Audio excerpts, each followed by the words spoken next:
இன்னைக்கு இந்த வீடியோவில் மிக மிக முக்கியமான ஒரு ஜோதிட தாள்களையும் ஒரு அதிரடியான ஆன்மீக தாள்களையும் நாம் சிம்ம ராசிக்காரங்களுக்கு பார்க்க போகிறோம். ஸோ பார்க்கறதுக்கு முன்னாடி எதை பற்றிய தாள்கள் பார்க்க போகிறோம் அப்படிங்கிறத ஷேர் பண்ணுறேன். எதை பற்றிய தாள்கள் பார்க்க போகிறோம் அப்படிங்கிறத இன்ட்ரோவில் தெரிஞ்சுக்குங்க. ஸோ நேற்று பார்த்தீங்கன்னு வச்சுக்கோங்களேன், ஒரு முக்கியமான நாளாக அமைஞ்சது. நேற்று என்ன அப்படி முக்கியமான நாள் அப்படின்னு கேட்குறீங்களா? நேற்று செப்டம்பர் மாதம் 21ஆம் தேதி, அதே போல் தமிழ் மாதம் 6வது மாதமான புரட்டாசியுடைய 5ஆம் நாள். அதே போல் நேற்று கிழமை ஞாயிற்றுக்கிழமை. ஸோ நேற்று வந்த ஞாயிற்றுக்கிழமை ரொம்ப எச்சரிக்கையான ஞாயிற்றுக்கிழமையாக இருந்தது. அதற்கு காரணம் என்னென்னா மகாலயபட்ச அமாவாசை தான். நேற்று மகாலயபட்ச அமாவாசையானது வந்தது. இந்த அமாவாசையில் கிரகங்கள் ஒன்றோடு ஒன்று சேர்ந்து கிரக மாற்றங்கள் ஏற்பட்டது. இதனால் ஒவ்வொரு ராசிக்காரங்களுக்கும் இனி தலையெழுத்து மாறும். அப்படி மாறக்கூடிய தலையெழுத்தை ஒவ்வொரு ராசிக்காரங்களும் தெரிஞ்சு பயனடையணுங்கிறதுனால ஒவ்வொரு ராசிக்கும் அமாவாசையுடைய பலனை ஷேர் பண்ண ஆரம்பிச்சிருக்கேன். அதில் இன்றைக்கி இந்த வீடியோவில் சிம்ம ராசிக்காரங்களுக்கு ஷேர் பண்ண போகிறேன். சிம்மம் ராசிக்காரங்க இந்த ஒரு வீடியோவை ஸ்கிப் பண்ணாமல் பாருங்கள். உங்களோட ராசிக்கு அமாவாசையினால் என்ன பலன் கிடைக்கும் அப்படிங்கிறத தெரிஞ்சு அதற்கேற்ப நடந்து பலன் பெறுங்க. அமாவாசை தான் முடிஞ்சிருச்சு, இப்போ என்ன அமாவாசை பலன் அப்படின்னு நீங்கள் கேட்கலாம். அமாவாசை முடிஞ்சாலும் அமாவாசையில் ஏற்பட்ட கிரக மாற்றங்கள் அடுத்த 10 நாட்களுக்கு இருக்குது. அதனால் அடுத்த 10 நாட்கள் கிரகங்கள் இந்த மாதிரி அமையிறதுனால ஒவ்வொரு ராசிக்காரங்களுக்குமே இப்படிப்பட்ட பலன்கள் தான் கிடைக்கும். அதை தான் ஒவ்வொரு ராசிக்காரங்களுக்கும் ஷேர் பண்ணுறேன். அதில் சிம்ம ராசிக்கும் ஷேர் பண்ணுறேன். சிம்மம் ராசிக்காரங்க இந்த ஒரு வீடியோவை ஸ்கிப் பண்ணாமல் பாருங்கள். உங்களுக்கான பலனை தெரிஞ்சு பலன் பெறுங்க. அதுக்கு முன்னாடி இந்த அமாவாசையான நேற்றே ஒரு பரிகாரம் செய்திருக்கணும். அதை செய்யலனாலும் ஒன்றும் பிரச்சனை இல்லை. இந்த வீடியோ பார்த்து இன்னிலிருந்து அமாவாசை பரிகாரம் இந்த மாதிரி செய்யுங்க. இதை நீங்கள் செய்கிறதுனால குறிப்பிட்ட அடுத்த அமாவாசைக்குள்ளே உங்கள் தலையெழுத்து மாறும். ஸோ அது என்ன செய்யணும் அப்படிங்கிற பரிகாரத்தை உங்களுக்கு இப்போ சொல்கிறேன். தெளிவாக அந்த பரிகாரத்தை இந்த வீடியோவில் முதல்ல தெரிஞ்சுக்குங்க. அதுக்கப்புறம் உங்களுக்கான பலனை அதிரடியாக இந்த வீடியோவில் பார்க்கலாம். ஆக்சுவலி இந்த அமாவாசையில் நேற்றே இந்த பரிகாரம் செய்ய ஆரம்பிச்சிருக்கணும். நேற்று செய்யலனாலும் இன்றிலிருந்து இனி வரக்கூடிய நாட்களில் செய்யலாம். ஸோ இந்த பரிகாரம் ஒரு பச்சரிசி பரிகாரம். ஆக்சுவலி உங்களுடைய வாழ்வில் தீராத கஷ்டம் என்ற ஒன்று கட்டாயம் இருக்கும். அந்த கஷ்டத்தை சரி செய்ய எவ்வளவோ இறை வழிபாடு செய்திருப்பீங்க, எவ்வளவோ வேண்டுதல்களும் நிறைவேற்றியிருப்பீங்க.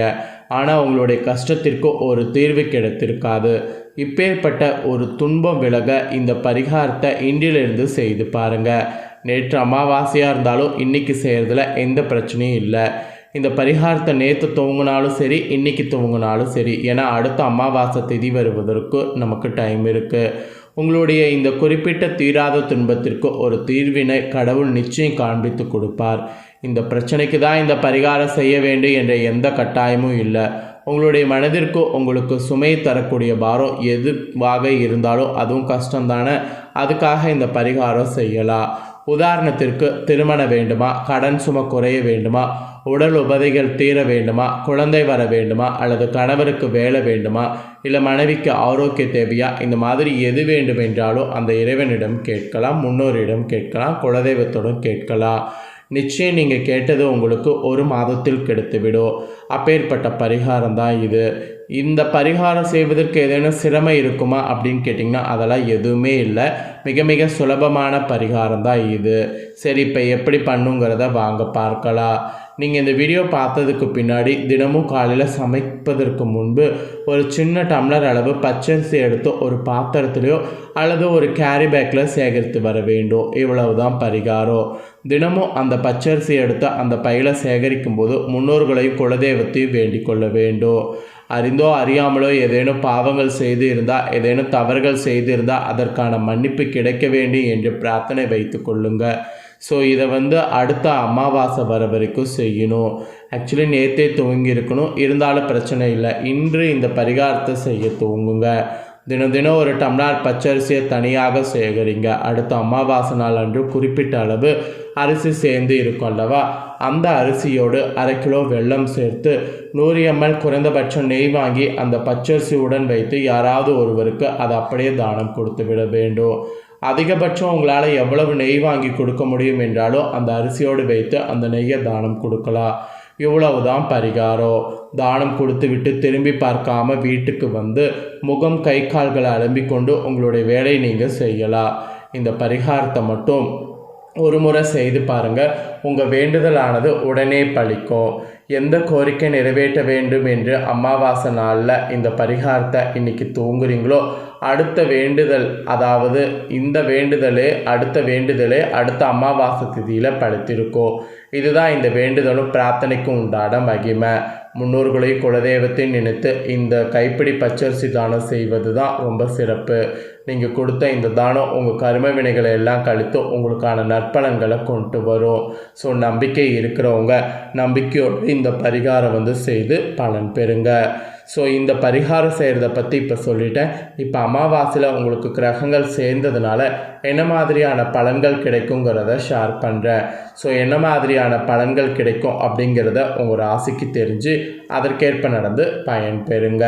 ஸோ சிம்ம ராசிக்காரங்க உங்களுக்கான பலன்கள் வாங்க முழுமையாக பார்க்கலாம். சிம்மம் ராசி மகம் பூரம் உத்திரம் ஒன்றா பாதத்தில் பிறந்தவங்களுக்கு நான் சொல்லக்கூடிய கணிப்பு கரெக்டாக இருக்கும். ஸோ சிம்ம ராசி இந்த நட்சத்திரத்தில் பிறந்தவங்க வீடியோவை ஸ்கிப் பண்ணாமல் பாருங்கள். ராசியில் சூரிய புதன் கேது, தனவாக்கு குடும்பஸ்தானத்தில் செவ்வாய், சுகஸ்தானத்தில் சந்திரன், கலஸ்தரஸ்தானத்தில் சனி வகரத்தோடு ராகு, லாபஸ்தானத்தில் குரு, அயனசயன போகஸ்தானத்தில் சுக்கிரன். இந்த மாதிரி கிரகங்கள் உங்களுக்கு வள வருது. கிரக மாற்றங்கள்னு பார்த்திங்கன்னா தனவாக்கு குடும்பஸ்தானத்திலிருந்து புதன் தைரிய வீரிய ஸ்தானத்துக்கு மாறுறாரு. இந்த கிரக மாற்றம் கிரகநிலைகள் இதனோட அடிப்படையில் தான் உங்களுக்கு அமாவாசை பலன்கள் குறிப்பிடப்பட்டிருக்கு. ஸோ என்ன பலன்கள் அப்படிங்கிறத ஷேர் பண்ணுறேன். என்ன பலன்கள் அப்படிங்கிறத தெளிவாக இந்த வீடியோவில் சிம்ம ராசிக்காரங்க இப்போ தெரிஞ்சுக்குங்க. உங்களுடைய பணிகளை அடுத்தவரிடம் ஒப்படைக்காமல் நேரடியாக செய்யக்கூடிய குணமுடைய சிம்ம ராசினருக்கு இனி வரக்கூடிய நாட்கள் எல்லா வகையிலையும் நன்மை உண்டாகும். அடுத்தவர்களுக்கு உதவுவதில் இன்ட்ரெஸ்ட் காட்டணும். நோய் நீங்கி உடல் ஆரோக்கியமானது உண்டாகும். எதிர்பாலினத்தரால் செலவுகள் உங்களுக்கு ஏற்படும். அதே போல் கோபத்தால் சில்லறை சண்டைகள் ஏற்படும். பணவரவுகள் கூடும். காரிய அனுகூலமானது உண்டாகும். அது மட்டும் இல்லாமல் தொழில் வியாபாரத்தில் இருந்த மந்த நிலையெல்லாம் மாறும். விற்பனையானது அதிகரிக்கும். பழைய பாக்கிகள் வசூலாவதில் வேகமானது காட்டினீங்கன்னா கண்டிப்பாக அந்த வேகத்துக்கேற்ப வசூலாகிரும். அப்புறம் உத்தியோகத்தில் இருப்பவர்களுக்கு புத்தி சாதுரியத்தால் வேலைகளை திறமையாக செய்து முடித்து பாராட்டு பெறுவீங்க. உங்களுக்கான பதவி உயர்வு கிடைக்கும். ஸோ கிடைச்ச பதவி உயர்வை மிஸ் பண்ணிடாதீங்க. அதுக்கப்புறம் குடும்பத்தில் நிம்மதிங்கிறது உங்களுக்கு காணப்படும். விருந்து நிகழ்ச்சியில் குடும்பத்தினருடன் கலந்து கொள்வதற்கு வாய்ப்பு இருக்கும். அப்படி கலந்து கொண்டிங்கன்னா மகிழ்ச்சி அடைவீங்க. கலந்து கொள்ளுங்க. கணவன் மனைவிக்கிடையே இருந்த கருத்து வேற்றுமையெல்லாம் நீங்கும். குழந்தைகளுடைய செயல்களால் பெருமை அடையக்கூடிய சூழ்நிலை ஏற்படும். பெண்களுக்கு கூட உதவி கேட்டு உங்களை நாடி வருபவர்களுக்கு தேவையான உதவிகள் செய்யலாம். திடீர் செலவு உண்டாகும். அதை மட்டும் கொஞ்சம் குறைச்சிக்கிறது நல்லது. அப்புறம் அரசியல்வாதிகள் உங்களுடைய சகாக்களை பகைத்து கொள்ள வேண்டாம். கட்சி தலைமையின் ஆதரவு உங்களுக்கு கெட்டும். கட்சி மேல்மட்டத்தால் அலக்களிக்கப்படக்கூடிய சூழ்நிலை ஏற்படும்.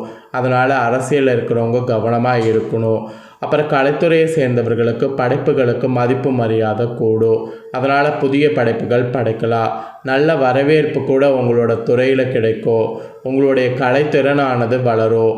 மாணவர்கள் கூட சக மாணவர்களோடு கவனமாக பழகுவது நல்லது. கல்வியில் அதிக கவனம் தேவை. அப்போ தான் நினைத்த மாதிரி மதிப்பெண் பெற முடியும். ஆக மொத்தம் வீண் மனக்கவலை உண்டாகிறது, எதிர்பாராத செலவு ஏற்படுவது, இந்த மாதிரி இருக்கிறதெல்லாம் இருக்குது. ஸோ நீங்கள் தான் எல்லாத்தையுமே கரெக்டாக மேனேஜ் பண்ணும். ஸோ உணவு கூட நேரத்துக்கு உண்ணிங்கன்னா உடல் ஆரோக்கியத்தில் பாதிப்பு இல்லாமல் தப்பிக்கலாம். பணவரவும் நீங்கள் ஈஸியாக இருக்கிற மாதிரி வைத்து கொள்ளலாம்.